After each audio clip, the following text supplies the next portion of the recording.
ఇక డీటెయిల్స్ చూస్తే బీఆర్ఎస్ అధినేత కేసీఆర్ సుదీర్ఘ కాలం తర్వాత ప్రెస్ మీట్ పెట్టారు. కాంగ్రెస్ సర్కారుపై సమర శంఖం పూరించారు. 2 ఏళ్లు ఆగమని, ఇక ఆగేది లేదని, ఇకపై ప్రభుత్వాన్ని అడుగడుగునా నిలదీస్తూనే ఉంటామని అన్నారు. రాష్ట్రంలో ఏం జరుగుతుంది, ఈ ప్రభుత్వం ఏం చేస్తుందని ప్రశ్నించారు. భూములు అమ్మడం తప్ప ఈ ప్రభుత్వం చేస్తున్నదేమీ లేదని ఆగ్రహం వ్యక్తం చేశారు. ఇకపై ఉపేక్షించేది లేదని, రాష్ట్రాన్ని రక్షించుకుంటామని ప్రతిజ్ఞ చేశారు.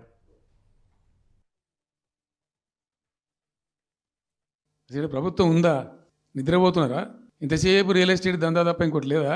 ఇల్టు భూములు ఎట్లా అమ్ముదాం, పల్టు భూములు ఎట్లా అమ్ముదాం, ఆ భూములు ఎట్లా దెబ్బ పెడదాం, ఇంత కమిషన్ కొడదాం, ఇది తప్ప రాష్ట్ర ప్రయోజనాలు, నీళ్లు, రైతులు, మనుషులు లేరా? ప్రాజెక్టులు ఎందుకు 2 ఏళ్ళ నుంచి ₹1 పెట్టలే? ఎందుకు ఒక తట్టడి మట్టి తీయలే? ఎవరు నిరోధించిన మిమ్మల్ని? ఎవరు అడ్డుపడ్డారు? మీకు ఎవరు కట్టేసారు మీ కాలను? అటు పైసా పని చేయరు, నిష్క్రియాపరత్వంగా ఉంటారు. డిపిఆర్ పంపిస్తే సపోర్ట్ చేయరు. ఇలా చివరికి 45 టీఎంస్ అని రాస్తారు. అంటే ఏం కాబోతుంది? ఎవరో ఒత్తిడి ఉంది దీని వెనుక? ఏం కుట్ర దాగుంది? ఇది 2 ఏళ్ళ నుంచి నేను మౌనం పాటించి చూసుకుంటూ వస్తున్నాం. తప్పని పరిస్థితి నేను బయలుదేరినప్పుడు తప్పదు. అటు కేంద్రాన్ని ఎక్స్పోజ్ చేస్తాం, ఇటు రాష్ట్రాన్ని ఎండగడతాం ప్రజల మధ్యలో. ఖచ్చితంగా ఇలా మొత్తం విస్తారంగా మాట్లాడినాం, చర్చించినాం. చాలా పెద్ద ప్రజా ఉద్యమాన్ని శ్రీకారం చుడతాం. కంపల్సరీ పాలమూరు, రంగారెడ్డి, నల్లగొండ జిల్లాలలో గ్రామ గ్రామాన దానికి పోస్టర్ డిజైన్ అవుతుంది, కరపత్రం డిజైన్ అవుతుంది. ప్రజా ఉద్యమాలు చేస్తాం, పెద్ద బహిరంగ సభలు పెడతాం. నేను స్వయంగా అటెండ్ అవుతున్న బహిరంగ సభలకు. ప్రజాక్షేత్రంలో ప్రభుత్వం యొక్క నిష్క్రియాపరత్వాన్ని ఎండగడతాం. అసలు ప్రభుత్వం ఉందా? నిద్రపోతున్నారా? ఇంతసేపు ఫ్యూచర్ సిటీ పేరుతో ఫార్మా సిటీని అమ్ముకునే కుట్ర జరుగుతుందని మాజీ సీఎం సంచలన ఆరోపణలు చేశారు. జూ పార్కును తరలించి భూములను అమ్ముకునే కుట్ర జరుగుతుందన్నారు. కాంగ్రెస్ సర్కారువి దిక్కుమాలిన పాలసీలని ఎద్దేవా చేశారు.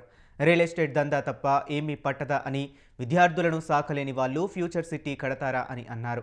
చంద్రబాబు చెప్పిన లెక్కలు నిజమైతే ఏపీలో 20 లక్షల కోట్ల పెట్టుబడులు వచ్చేవని చెప్పారు. ఊరు పేరు లేని వాళ్లతో ఎంఓయూలు చేసుకున్నారన్నారు కేసీఆర్. సో ఇంత మహానగరం నిర్మితమైంది. ఈ నగరం యొక్క భవిష్యత్తును దృష్టిలో పెట్టుకొని పెట్టిందే ఫార్మా సిటీ. ఈ సిటీ మొత్తం గబ్బులు వేసిపోవాలి. ఇక్కడ దాంతో నువ్వు తీసుకుపోయాలి ఫ్యూచర్ సిటీ, తోక సిటీ.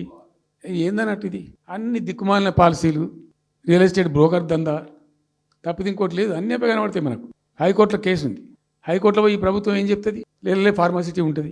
3000 ఎకరాల్లో వాడేవాడు ఎవడో బొంతారనో పెడతారు. ఈ జూ పార్క్ కొంచెం ఆడబెడతారట. ఎందుకు? జూ పార్క్ అమ్మకదొప్పడానిక? ఏం జరుగుతుంది రాష్ట్రంలో? అసలు మేము ఇటువంటి చిల్లర పనులు చేయలేదే. మేము ఉన్నప్పుడు ఇంత దుర్మార్గమైన కార్యక్రమాలు చేయలేదే. ఇది ఎక్కడ దిక్కుమాలిన దందా? ఏం జరుగుతుంది అసలు? ఏం చేయదలుచుకున్నారు? ఈ రాష్ట్రాన్ని బిజినెస్ మీట్ పెడతాం, ఎంఓయూలు చేసుకుంటాం. ఏ ప్రభుత్వం చేయాల్సింది. అడ్డగోలు జమాబంది దానికి లెక్కలేని కథ అంటే ఏందన్నట్టు ఒక హైప్ క్రియేట్ చేసుడు. దీనికి ఆజుడు, దీనికి గురువు చంద్రబాబు నాయుడు. చంద్రబాబు నాయుడు చెప్పిన లెక్కల బిజినెస్ వచ్చేది ఉంటే, ఎంఓయూలు సక్సెస్ అయ్యేది ఉంటే ఆంధ్రప్రదేశ్లో ఈ పాటికి 20 లక్షల కోట్లు వచ్చి ఉండాలి. ఆ పెట్టుబడులు వస్తే లాభాలు జరుగుతాయి, ఉద్యోగాలు వస్తాయి, ఫ్యాక్టరీలు వస్తాయి, అడిషనల్ ఇన్కమ్ జనరేట్ అవుతుంది, స్టేట్ గవర్నమెంట్కి జిఎస్టీ పెరుగుతుంది. ఏం లేదు, బట్టిదే గ్యాస్. సో ఇంత మహానగరం నిర్మితమైంది. ఈ నగరం యొక్క భవిష్యత్తును దృష్టిలో పెట్టుకొని పెట్టిందే ఫార్మా సిటీ. ఈ సిటీ మొత్తం గబ్బులు వేసిపోవాలి. ఇక్కడ దాంతో నువ్వు తీసుకుపోయాలి.